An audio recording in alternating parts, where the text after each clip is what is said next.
Veja este óculos Quest. Como muitos dispositivos atuais, ele foi feito para ser impossível de consertar. Nem a bateria pode ser trocada. Em poucos anos, isso será um peso de papel caro, obrigando você a comprar outro enquanto a empresa lucra mais. Mas aqui está o detalhe. A Oculus perde dinheiro a cada Quest vendido, pois seu modelo de negócios não visa lucro com hardware. Eles só lucram quando você compra softwares para o dispositivo. O headset serve apenas para adquirir aplicativos. Então faria sentido para a empresa construir um dispositivo durável e reparável. Seria melhor para os lucros deles, melhor para os clientes e melhor para o meio ambiente. Mas isso não aconteceu. Por que isso acontece? Existem 5 razões principais pelas quais as empresas não conseguem projetar produtos que sejam fáceis de reparar. A primeira é a ganância corporativa, e essa todo mundo já conhece. Defensores do direito ao reparo, como Louis Rossmann, frequentemente denunciam a ganância corporativa e como as marcas dificultam o conserto para os consumidores. Precisamos comprar um aparelho novo em vez de consertar o atual. Mas isso está longe de explicar por que a reparabilidade é tão difícil, mesmo quando as empresas desejam criar produtos reparáveis. A verdade é que é um pesadelo de desorganização, hábitos dos consumidores e incentivos ruins. Por exemplo, conversei com alguém envolvido no design do headset Oculus.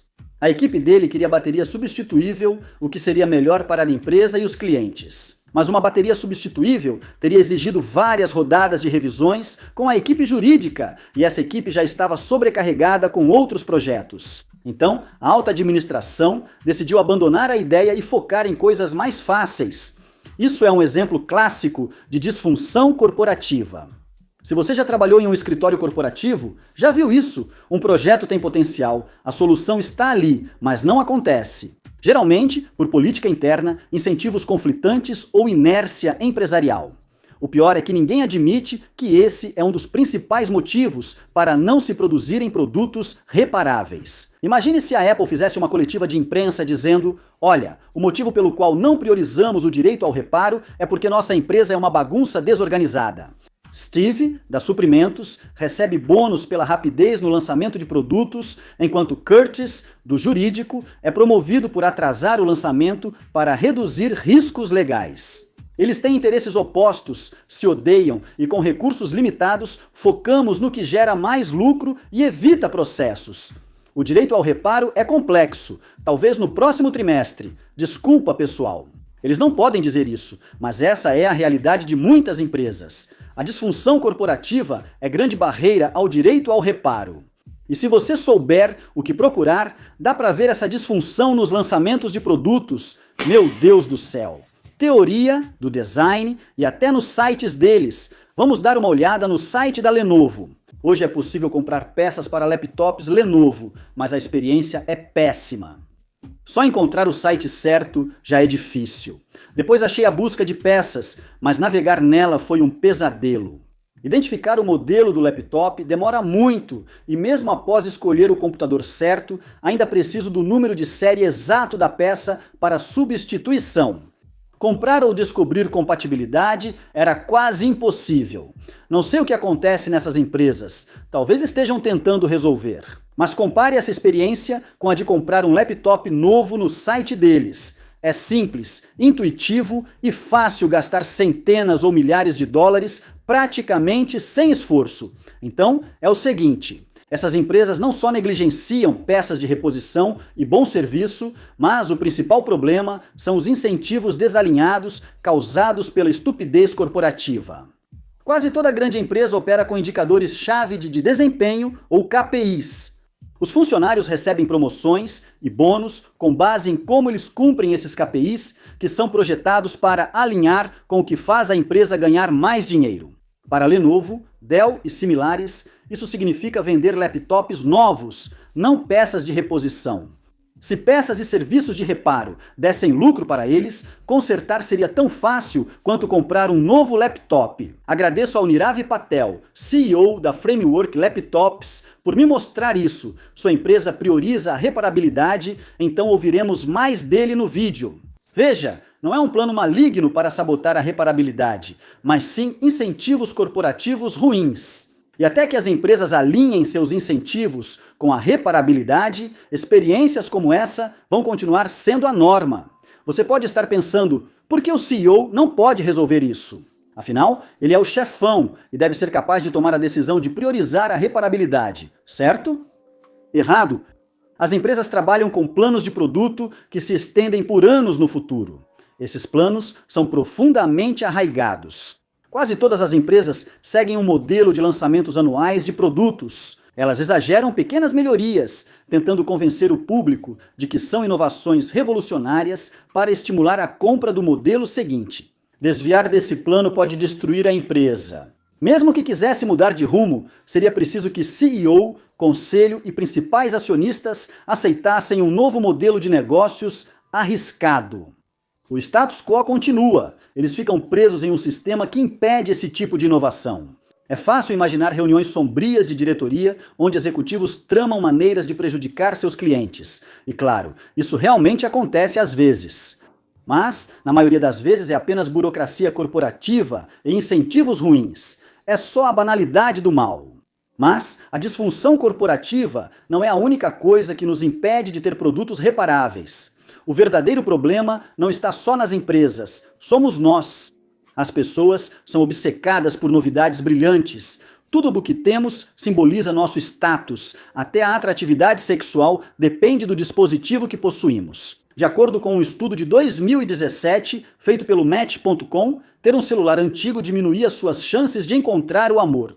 Quem usava celulares flip antigos tinha 56% menos chance de sair em encontros no último ano. E mulheres tinham 92% mais chance de julgar possíveis pretendentes por usarem celulares antigos.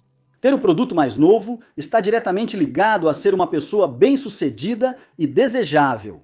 Por que consertar um aparelho antigo se você pode comprar um novo e impressionar os outros? Até em círculos de design preocupados com sustentabilidade e direito ao reparo, isso ainda ocorre. Em um dos meus outros vídeos, eu falei sobre como eu não tinha um smartphone até 2019 e as pessoas não conseguiam acreditar. Achavam que eu estava mentindo. Aqui está a prova, aliás. Hoje em dia, um celular flip é meio que uma novidade, algo excêntrico e retrô. Mas quando eu tinha um, em meados dos anos 2010, era extremamente, profundamente fora de moda. Não tem nada como flertar com uma garota e ver a empolgação dela virar decepção quando você tira esse aparelho aqui para pegar o número dela. Devem ter pensado que eu era traficante, pobre ou ambos, mas também servia para saber se você falava com alguém de verdade. Deixe um like e se inscreva só porque guardei esse velho celular flip. Fico feliz que ele ainda sirva como acessório anos depois. Costumo guardar minhas coisas por muito tempo e ainda uso a mesma jaqueta daquela foto. Mas a maioria das pessoas é muito mais suscetível à pressão social. Essa obsessão por novidade e status está enraizada na cultura do consumo. Estudo do Reino Unido aponta que pessoas trocam de aparelhos antes do necessário para não parecerem antiquadas. Esses são todos exemplos de normas sociais, que é o terceiro fator que dificulta tanto que produtos reparáveis se tornem populares. Se não for a pressão social ou status que nos leva a substituir, é a conveniência. Preferimos não nos preocupar com reparabilidade, buscamos confiabilidade. Só queremos que as coisas funcionem, sem adicionar mais estresse às nossas vidas. As empresas aprenderam a fazer da opção mais lucrativa, para elas a mais fácil e conveniente para você. Eles sabem que você está ocupado e sobrecarregado, por isso facilitam comprar algo novo, enquanto consertar é difícil e demorado. E sejamos sinceros, aceitamos isso. Assim que algo quebra, isso se torna um problema para o qual não estamos preparados para lidar. Pense na última vez que você girou a chave na ignição do seu carro e o motor não ligou. De repente, você está diante de um problema para o qual não estava preparado. Aquela sensação de impotência é universal. Você só quer que funcione, sem questionamentos. Enquanto não rompemos o ciclo de conveniência e consumo por status, a reparabilidade e o direito ao conserto continuarão sendo uma batalha difícil. A busca pelo novo existe desde as décadas de 1920 e 1930, quando a obsolescência programada surgiu na Grande Depressão. Economistas como Victor Lebow diziam que os americanos mantinham carros, rádios e roupas antigos por muito tempo, freando o crescimento econômico. A solução dele era convencer as pessoas a comprarem novos produtos com frequência. Lebow disse, de forma famosa, que nossa economia extremamente produtiva exige que façamos do consumo o nosso modo de vida. Precisamos que tudo seja consumido, gasto, substituído e descartado cada vez mais rápido. Ele chegou a sugerir um programa do governo para destruir produtos antigos só para abrir espaço para novos. As empresas se tornaram especialistas em fazer produtos irreparáveis parecerem legais. Por décadas, o marketing nos levou a associar designs finos, elegantes e sem emendas a produtos premium. A Apple dominou essa estética. Eu sou designer industrial e posso te dizer, essas coisas são verdadeiras maravilhas de precisão. Elas possuem linhas de separação finíssimas, acabamento polido e superfícies monolíticas impecáveis, sem sinais de imperfeições. Mas aqui está o problema. Tudo o que faz a Apple e outros produtos de alta qualidade parecerem e sentirem-se premium está completamente em desacordo com a possibilidade de reparo. Os componentes internos são tão compactados e colados que até mesmo trocar uma bateria é um grande problema. E não se trata apenas de estética. A Apple projeta seus produtos para serem difíceis de consertar. Isso não é segredo. Mas lembre-se, não há absolutamente nenhum motivo objetivo para acreditar que algo com linhas de separação minúsculas, finura e fragilidade seja sinônimo de qualidade. Fomos ensinados a pensar assim na maioria das categorias de produtos de consumo de massa, como eletrônicos e eletrodomésticos, mas o conceito de qualidade muda muito entre culturas e subculturas. Para que a reparabilidade seja adotada no mercado de massa, é preciso combater a ideia de que produtos finos, monolíticos e elegantes significam qualidade. Felizmente, há empresas lutando por isso. Conversei com Nirav Patel, CEO da Framework, que foi muito útil ao dar insights para este vídeo. Seus laptops são feitos para fácil reparo e upgrade, baseando todo o negócio nessa ideia. O laptop da Framework é sólido e funcional, mas não tem o acabamento polido e sensação premium de outros na mesma faixa de preço. A dobradiça da tela não é perfeita, o teclado é macio e o acabamento é bom, mas nada excepcional. O design é genérico. Isso não é porque ele tem maus designers e engenheiros. É porque tornar um dispositivo durável, reparável e modular muitas vezes significa sacrificar algumas das coisas que fomos treinados a enxergar como qualidade. Pegue a tela e a dobradiça, por exemplo.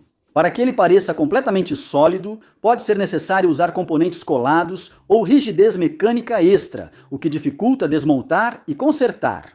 A Framework priorizou durabilidade e facilidade de reparo em vez da elegância e do refinamento tátil vistos em outros laptops. É uma troca, e para clientes que preferem designs modernos aos utilitários como o Framework, pode ser difícil convencer.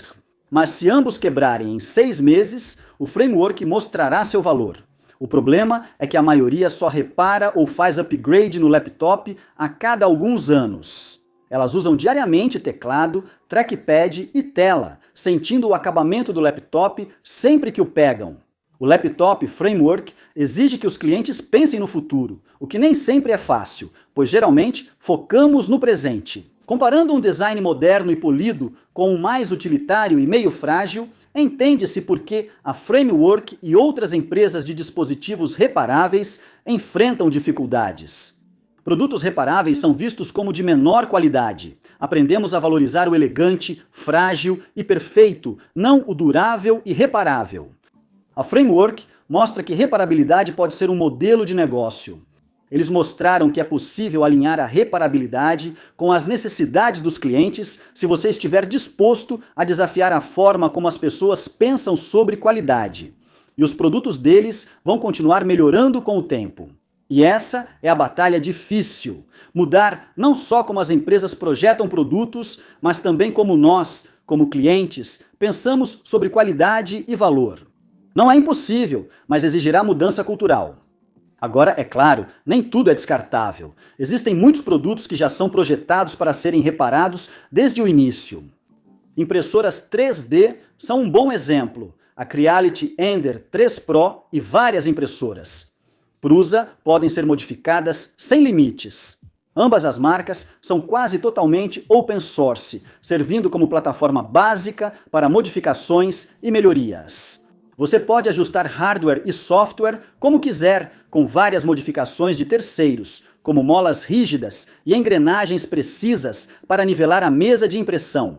Há muitos outros exemplos. PCs de mesa e guitarras elétricas também são bastante modificáveis, mas isso é difícil para as empresas. Gerenciar tantas peças substituíveis é caro e complicado. Empresas precisam de armazéns, inventário, funcionários e logística para enviar peças aos clientes, o que gera custos. É por isso que as empresas que oferecem peças de reposição cobram um valor mais alto por elas.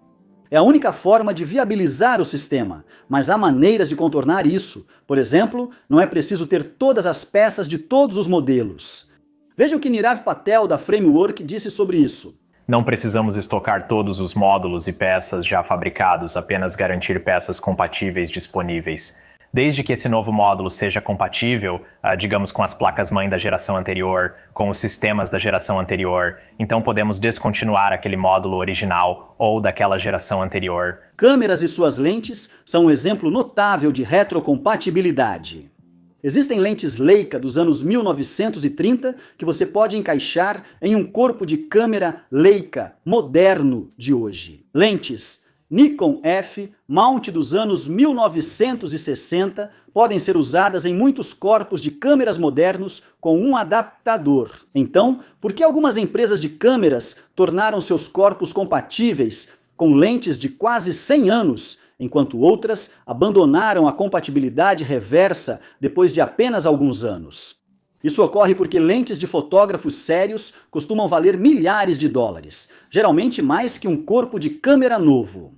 Se as fabricantes de câmeras lançassem corpos incompatíveis com lentes antigas, os clientes não teriam motivo para comprar novos. E pior para a empresa, o que manteria os clientes fiéis se não pudessem usar as lentes que já têm? Recentemente, a Canon lançou o sistema de montagem de lente RF para câmeras mirrorless. Para satisfazer antigos clientes, a Canon deu aos primeiros compradores das câmeras RF um adaptador gratuito para usarem lentes antigas nos novos corpos. Por que essa filosofia não chegou a produtos populares? Acho que é porque eles atendem a um público que provavelmente possui uma ou ambas essas características. Primeiro, uma forte afinidade por consertar e construir coisas. E segundo, uma paixão por personalizar e ajustar seus dispositivos para atender exatamente às suas necessidades. A cultura do faça você mesmo é forte nessas categorias, mas não se adapta bem a mercados mais amplos. Enquanto normas sociais e estigmas persistirem, nosso direito ao reparo não será adotado. A reparabilidade é mais que uma questão de negócios e cultura. Para algumas categorias de produtos, é quase impossível tornar os dispositivos reparáveis por causa da rapidez com que eles evoluem. Os headsets de realidade virtual são um ótimo exemplo disso. Compare o Quest 2 ao Quest 3. Câmeras, formato e ergonomia mudaram bastante. O mesmo ocorre com wearables, como rastreadores de saúde. Esses dispositivos estão evoluindo rápido e não sabemos como serão em 5 anos. Peças de reposição futuras devem se adaptar à arquitetura antiga do produto, o que pode limitar a inovação. Por isso, uma categoria de produto estagnada é crucial para a reparabilidade. Assim, a Framework escolheu laptops como o primeiro produto. É um formato que realmente não mudou muito nos últimos 10 anos e provavelmente não vai mudar nos próximos 10 anos. Basta olhar para os MacBooks de 2016 até hoje. Ao adotar um formato estável e padronizado, a Framework prioriza a reparabilidade sem se preocupar com a constante reinvenção das novas categorias de tecnologia. Porque toda a indústria, de modo geral, é madura e estável o suficiente para que pudéssemos ir conversar com os 5 fornecedores de teclado, 5 fornecedores de tela, 5 fornecedores de bateria e assim por diante. Podemos aproveitar o conhecimento desses fornecedores porque é tão estável que é fácil para eles nos apoiarem e relativamente barato para nós irmos lá e conseguir realizar essa atividade. A arquitetura do produto é um dos maiores obstáculos à reparabilidade e é o 4º motivo pelo qual o direito ao reparo é tão difícil de alcançar. Enfrento esse problema frequentemente no design industrial. Um exemplo é quando projetei o tablet Daylight. precisávamos definir onde posicionar os ímãs no tablet para que capas, suportes e a caneta stylus se encaixassem. Normalmente, isso seria bem simples, exceto pelo fato de que ainda não tínhamos terminado de projetar esses acessórios. Estávamos tentando prever onde ímãs e conectores deveriam ficar para acessórios que ainda nem existiam. Se não me engano, e isso já faz alguns anos, acho que adicionamos vários encaixes nas bordas internas do tablet. A ideia era adicionar ímãs nesses encaixes durante a produção, se preciso. Não era perfeito, mas dava flexibilidade e permitia mover os ímãs depois. Mas tenha em mente que isso era para um tablet, que é relativamente simples do ponto de vista do design industrial. É basicamente uma tela grande, sem praticamente nenhuma peça móvel, exceto pelos botões. Já trabalhei com produtos complexos, como headsets de realidade aumentada, onde as decisões ficam muito mais difíceis. A complexidade extra torna ainda mais difícil preparar o produto para o futuro. São problemas como esses que destacam como é difícil projetar para o desconhecido e por que a reparabilidade e a modularidade são tão difíceis de alcançar. Mas também existem outras barreiras técnicas. Este é um circuito impresso dos anos 1970. Alguns transistores simples, resistores, talvez um capacitor aqui ou ali. E este é um dos dias de hoje. É muito mais complexo. Quase não há espaço para fazer ajustes. Se algo quebrar, você pode trocar a placa, mas não é razoável esperar que até um técnico experiente consiga consertar uma placa tão complexa. Tenho amigos na eletrônica que admitiram que ficariam perdidos tentando consertar isso. Sei que defensores do direito ao conserto, como Louis Rossmann, devem estar indignados. Só para esclarecer, não digo que seja impossível consertar essas coisas. Não digo que seja certo empresas impedirem técnicos qualificados de consertar produtos, e é nisso que o Rossmann realmente se irrita, e eu concordo com ele. Só digo que esses produtos são muito mais complexos do que antes, e esperar que um cliente sem treinamento faça isso nem sempre é realista. Mesmo que você tenha as habilidades e o conhecimento para fazer um reparo em uma placa como essa, você precisa de equipamentos extremamente especializados que custam milhares de dólares, e ainda assim corre o risco de danificar os componentes que está tentando consertar. No fim das contas, a arquitetura dos produtos do dia a dia ficou muito mais complexa ao longo das décadas. É como uma microcidade em miniatura. Cada componente precisa ser projetado, não apenas a placa de circuito. Projetar produtos modernos já é complexo, ainda mais ao incluir a possibilidade de reparo. Veja um exemplo. Tenho um amigo que passou meses redesenhando os pés de um MacBook Pro de meados da década de 2010. A função dela era só deixá-los mais duráveis. Só deixava os pés mais duráveis. Era isso que ela fazia, 50 a 60 horas por semana. Mas até tarefas simples ficam muito mais difíceis com restrições, como torná-los reparáveis. Imagine aplicar essa restrição a um dispositivo, garantindo reparos possíveis para quem não tem conhecimento técnico e só usa ferramentas básicas. Adicionar até mesmo uma restrição extra, como a possibilidade de reparo, multiplica exponencialmente a complexidade do projeto. O processo de design é um ato de equilíbrio delicado e resolver todos os problemas simultaneamente, enquanto atende às expectativas dos clientes, mantém o orçamento e cumpre os prazos, é realmente difícil. Não surpreende que tantas empresas mantenham o status quo, mas isso não impede a fabricação de dispositivos reparáveis. As empresas já provaram que isso é possível, mas apenas ao priorizar a reparabilidade, muitas vezes sacrificando outros recursos valorizados pelos clientes. Algumas empresas já conseguem tornar seus produtos mais reparáveis e de igual qualidade. A Apple, por exemplo, tem recursos para oferecer softwares de diagnóstico, treinamento e peças, e documentos internos mostram que eles têm essa capacidade desde pelo menos 2018. Mas a Apple é uma exceção. A maioria das empresas só pode sonhar em ter esses recursos. Mesmo para a Apple, ter capacidade não garante prioridade. A arquitetura do produto e o design influenciam, mas há outros fatores. No final dos anos 1990, as empresas começaram a embutir microchips em tudo, de cafeteiras a tratores, alegando que o software nesses chips era propriedade intelectual delas. Eles justificaram isso falando sobre segurança e experiência do cliente. Praticamente todo aparelho elétrico que você possui tem um microchip, sua cafeteira, TV e até mesmo sua geladeira.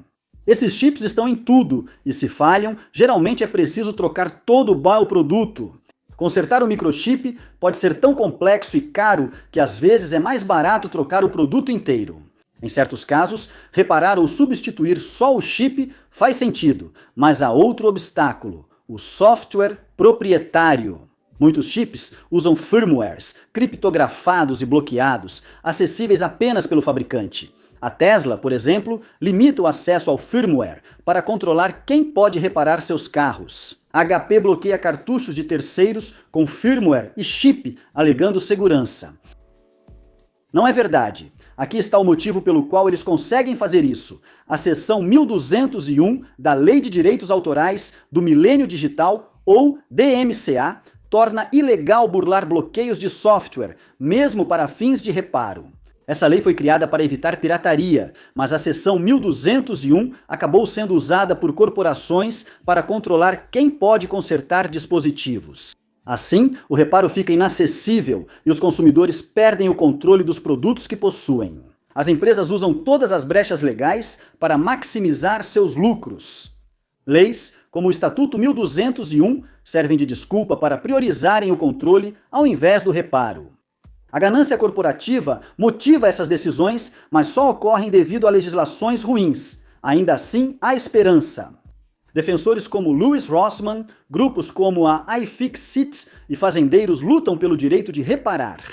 Após 26 anos, o Estatuto 1201 foi parcialmente revisado para apoiar o direito de reparar certos produtos. E aos poucos, os legisladores estão começando a criar políticas que priorizam a possibilidade de reparo e devolvem o poder para as mãos dos clientes. A luta ainda não acabou, mas a maré está mudando. Leis ruins podem atrapalhar as coisas, mas boas leis podem ajudar a resolver o problema.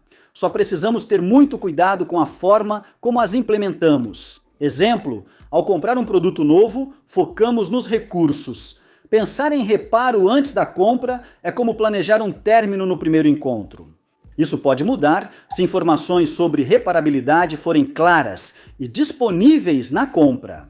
Alguns governos e organizações já trabalham para isso. A França, por exemplo, introduziu um índice de reparabilidade. Isso é um passo na direção certa, mas tem suas falhas. As pontuações são informadas pelos próprios fabricantes pelos fabricantes. Além disso, os critérios de pontuação são bem flexíveis. Por exemplo, uma máquina de lavar com reparabilidade 6,1 em 10 pode parecer boa até você notar que é a pior da categoria. Mas é um começo. A Lei Hamon da França vai além. Ela torna a reparabilidade um requisito legal. A lei considera a reparabilidade essencial ao produto e proíbe restringir peças de reposição, ocultar manuais de reparo ou usar criptografia para impedir reparos por terceiros. Empresas que violarem a lei enfrentam multas pesadas de até 5% de sua receita anual e até mesmo prisão. E é por isso que leis e políticas são o quinto motivo pelo qual a reparabilidade às vezes é tão difícil. Por outro lado, isso pode ser nosso maior aliado para conquistar o direito ao conserto. O ponto central é a assimetria de informações. Os fabricantes sabem o quão reparáveis são seus produtos, mas não querem compartilhar isso com você. Preencher essa lacuna é essencial para nos dar poder de fazer escolhas de compra melhores. Uma coisa é certa, as empresas sempre vão buscar o lucro. Eles vão extrair o máximo de valor possível de nós. Isso não significa que somos impotentes. Podemos reagir com nossas escolhas de compra, exigindo leis protetivas e valorizando consertar o que já temos. Assim como criamos um estigma em torno do lixo através de legislação, campanhas públicas e pressão social, podemos mudar a forma como pensamos sobre conserto e desperdício. Nas últimas décadas, o lixo nas estradas dos Estados Unidos diminuiu 61%. Isso não foi por acaso. Campanhas como a do Corujinha Woodsy. Dê uma força, não polua. Ajude o Woodsy, espalhe a mensagem, não seja porcalhão.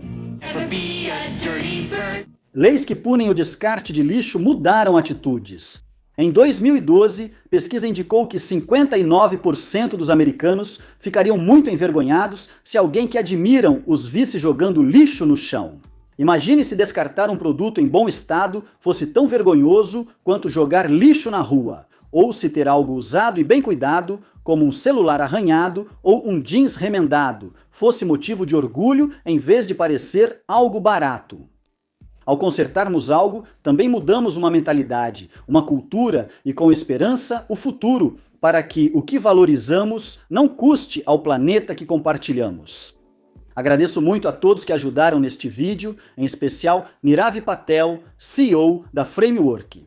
Conversei com amigos e apoiadores do Patreon, sem os quais isso não seria possível. Se gostou do vídeo, considere apoiar no Patreon pelo link abaixo. Tem muito conteúdo extra lá que você deveria conferir. Uma forma de me ajudar de graça é simplesmente deixar um like e se inscrever no canal. Esses vídeos são muito difíceis de fazer e seu apoio significa muito para mim. Tenha um ótimo dia!